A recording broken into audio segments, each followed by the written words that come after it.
I was super excited to be able to speak to you and kind of hear your story, hear what got you started. Well, thank you so much. And it pleases my heart, obviously, to hear you say those nice things. But, what's really funny is I'm a journalist. I have a journalism degree. Wow. This is my third career. Um, and just to kind of put that in context, I'm 69, and my goal is to work till I'm 85. Sure. And then live till I'm 100. So, Okay.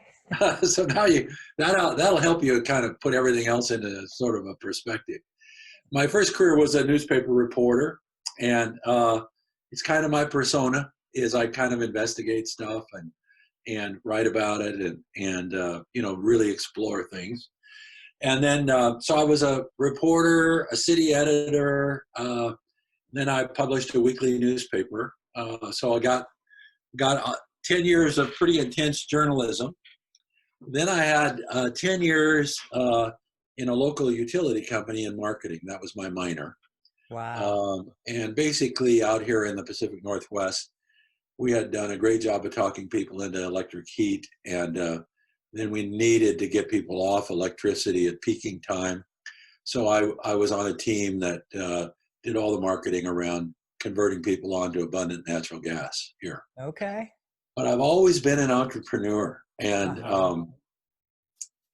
kind of had little things going on. I'm that guy that started selling newspapers in the 7th grade and had a van full of Christmas trees I sold in high school, and I was in an interesting family. My mother was married 3 times, and at the end, she married a guy. She had 6 kids from 2 marriages and married a guy with 8.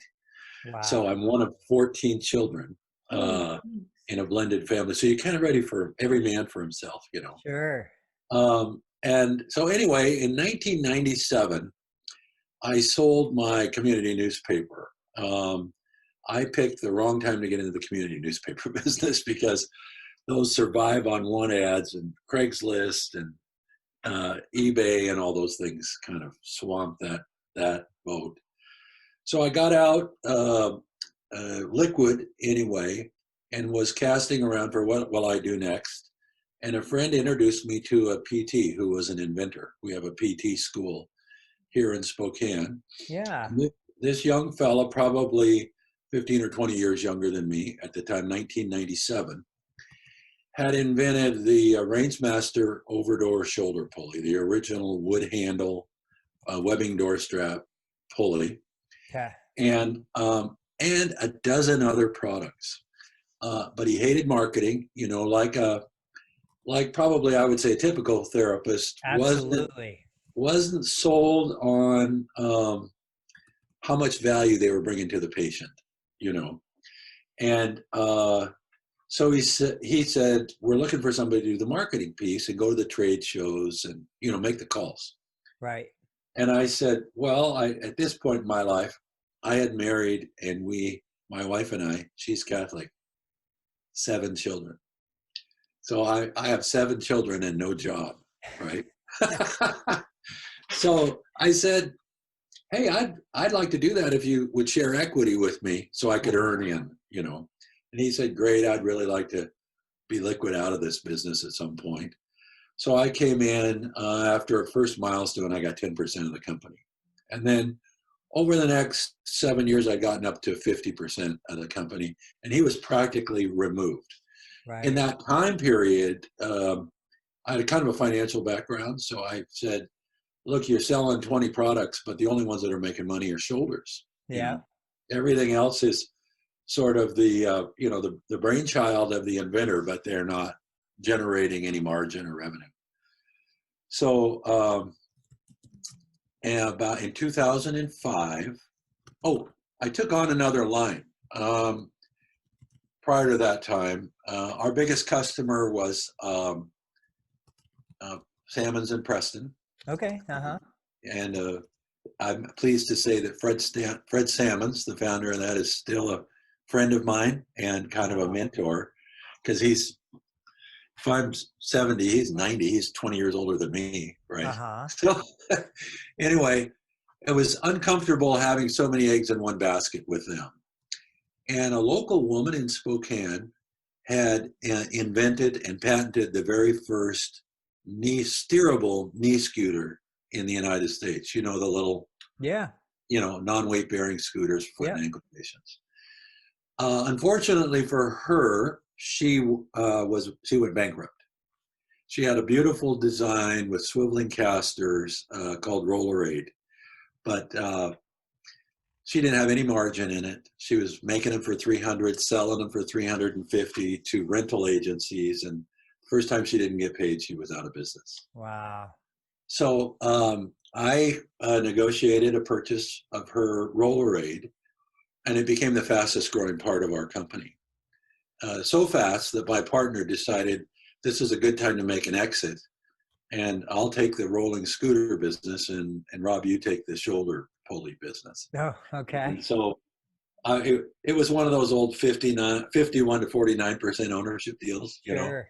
And so I said, that's what it has to be. If you decide that, that's what it has to be. So for me, the challenge then became, I'm not a therapist.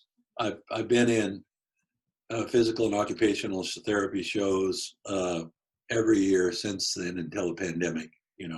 So I've met thousands and thousands of therapists, got lots of feedback from them. And I started inventing myself in the space. I'm a very active reader of all the research articles, and I'm a member, well, I would say I'm a corporate member of the American Society of Shoulder and Elbow Therapists. And Okay. I like to meet with them. They're kind of my tribe now, Right. They tend to, because they're university-based research and a lot of athletes are in their clinics, they tend to skew toward athletic measurement. My demographics tell me that the average shoulder pulley patient is about 65, Sure. and they've injured themselves in a fall. About half of our patients have already had surgery. Right. So while their research doesn't fit, their knowledge base, of what things go on in a normal functioning shoulder, pretty enlightening. And they generally have joint meetings with the American Society of Shoulder and Elbow Surgeons. And so I get to go to those meetings and talk about the various controversies. And I've gone to their labs and seen them work on cadavers. I kind of got in with both feet, Yeah. and with my arms up to here, Yeah. But it's a fascinating topic. And a couple of years ago, and then I'll just wind this down, we decided we wanted to sell in Europe, and the EU had pretty strong requirements on us for the CE mark. One of those requirements was that we had to institute a follow-up surveys and get a statistical evidence that things weren't going wrong and so on and so forth. And I was just floored when I started to see the data come in, when people who said, I used a shoulder pulley and I started to get better. Right. 90% of those people were saying, I got more pain-free range of motion, And at that point, I knew you're not done, if you get range of motion back. You've still got stretching to get the scar tissue loosened up. You've still got strengthening to get back to whatever your normal or the things it is you love to do. But I was aware that, and increasingly every week, and we actually read surveys in our team meetings every week, and consistently people are saying, I'm getting better. Right. And, I know how tough it is to get a patient to engage in their own recovery. Sure. And so if a simple tool like a shoulder pulley at home will get them to buy in to, I'm involved in this recovery too. Right. That's going to go a long way toward the downstream recovery of strength and stretching and, a full recovery.